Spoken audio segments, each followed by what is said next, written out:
Bonjour à tous, bienvenue sur ce podcast Réveille ta conscience. Je suis Valérie Bertin, facilitatrice certifiée des outils d'Access Consciousness. Et dans ce podcast, on va se demander pourquoi vouloir être conscient. Et j'aimerais commencer par déjà aborder une définition de ce que c'est que la conscience parce qu'il y a beaucoup de fausses informations et de mensonges qui sont propagés là au dehors et qui font qu'on n'a pas de clarté sur ce que c'est vraiment d'être conscient. Donc, j'adore la définition du fondateur d'Access Consciousness, Gary Douglas, qui stipule que la conscience inclut tout et ne juge rien. Tout est inclus, absolument tout, absolument tout le monde, toutes les énergies, toutes les personnes, tous les animaux, toutes les formes de vie, et absolument tout, et rien n'est exclu.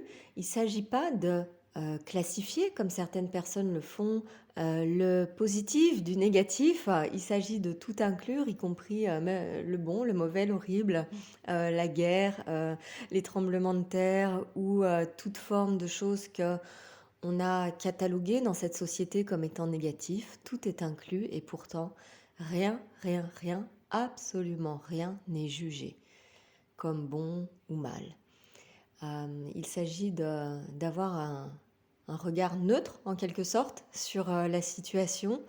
Si vous avez quelque chose dans votre vie que vous avez estimé qui était mal, quelqu'un qui se comporte pas bien en quelque sorte, est-ce que vous pouvez vous permettre de regarder tout ceci comme étant juste un point de vue intéressant? Cela existe et on n'est pas obligé d'exclure, de s'en séparer, de mettre des murs et des barrières. C'est juste là et on n'a pas besoin de juger et d'avoir une position de connard supérieur en quelque sorte qui va décider qu'est-ce qui est bien ou mal. La conscience inclut tout et ne juge rien. Alors pourquoi vouloir être conscient dans cette société, sur cette planète où il y a tellement de choses horribles, entre guillemets, qui se produisent? Et si on arrivait à sortir de toute forme de signification, si les choses ne se produisaient pas pour une raison particulière, et si juste c'était là et on pouvait voir toute chose telle qu'elle est, pas comme on voudrait qu'elle soit. Je vais donner un exemple qui est extrêmement simple. Si vous êtes en relation avec quelqu'un, en relation amoureuse par exemple, est-ce que vous êtes tout le temps en train de d'essayer de changer la personne pour qu'elle corresponde à vos attentes, ou est-ce que vous êtes dans le laisser être et vous pouvez avoir de la clarté sur la personne, sur ce qu'elle va faire, pas faire, et avoir vraiment conscience de ce qu'elle est intégralement sans apporter les lunettes roses, entre guillemets, cette espèce de filtre qu'Edith Piaf a si bien chanté en chanson dans La vie en rose. Et si on enlevait tous ces filtres et qu'on voyait vraiment les gens tels qu'ils sont exactement, avec, bah oui, tous leurs petits défauts, et à pas vivre dans une illusion que tout le monde est gentil, que tout le monde va bien se comporter ou être de votre côté, parce que c'est dans ces moments-là où justement on coupe notre conscience de quelqu'un que, eh bien, il nous arrive des désastres. Chaque problème dans notre vie est créé à partir d'un moment d'inconscience. Alors, prenez une situation par exemple dans votre vie où, entre guillemets, ça s'est tourné en catastrophe. Quel est le moment où vous avez su, vous saviez que ça allait se produire?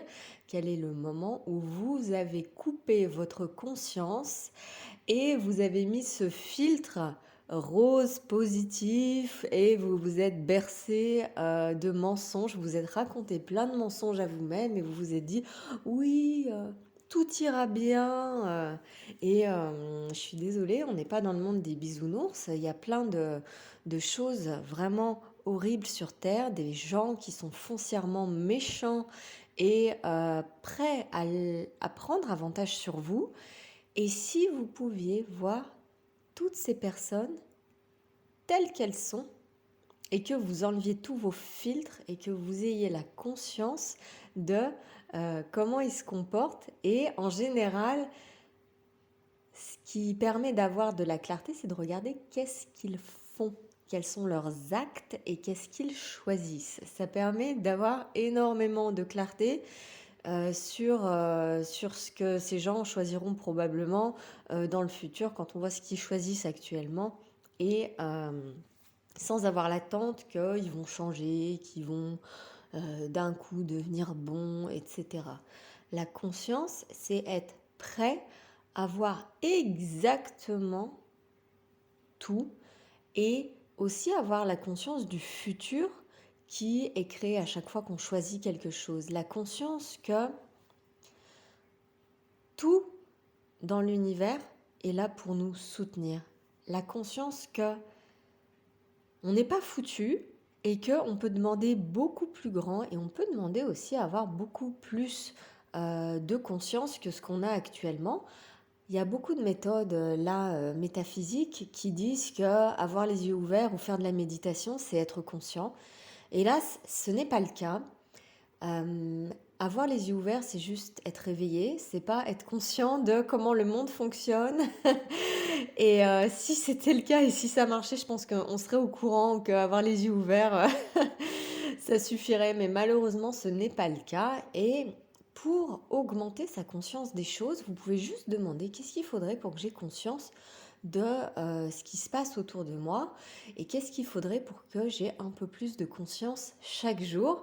Et surtout, ne pas aller dans ce monde des bisounours où tout est beau dans le meilleur des mondes, car ça n'est pas le cas.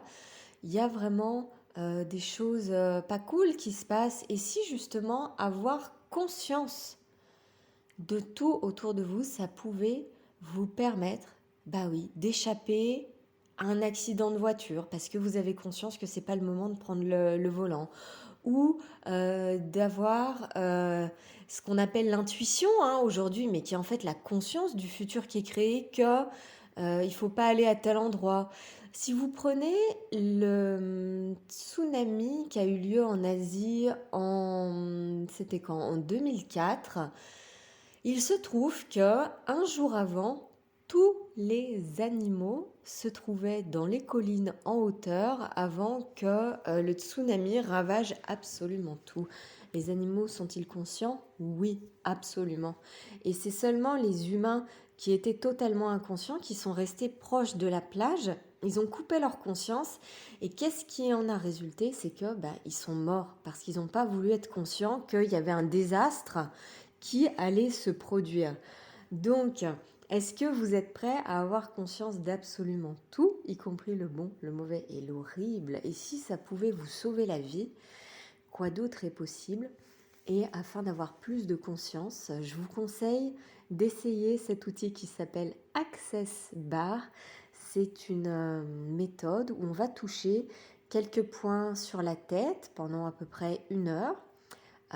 Et ça permet de dissiper énormément de jugements, de pensées, sentiments, émotions et tout ce qui nous empêche d'être conscients. Et ça fait à peu près 5 ans bientôt que je reçois les bars 1 fois par semaine. Et maintenant, j'ai vraiment beaucoup plus de conscience et ça m'a tellement simplifié la vie dans tellement de situations. J'ai vraiment cette boussole qui est la conscience qui me permet de naviguer dans mon existence avec beaucoup plus de facilité que ce que ce monde nous promet. Et si vous aviez ça pour vous aussi, vous pouvez trouver un formateur Access Bar sur le site accessconsciousness.com/bar avec un S. Et vous pouvez aussi trouver un praticien près de chez vous. Vous pouvez essayer une séance de bar et voir ce que ça fait pour vous. Le meilleur moyen de savoir ce que ça fait, c'est de l'essayer. Et j'adore aussi parce que ça procure vraiment ce soulagement du stress et cette clarté. Et quand on y voit bien plus clair, ça nous permet d'avoir beaucoup plus d'aisance, de joie, de fun dans la vie. Consultez ça.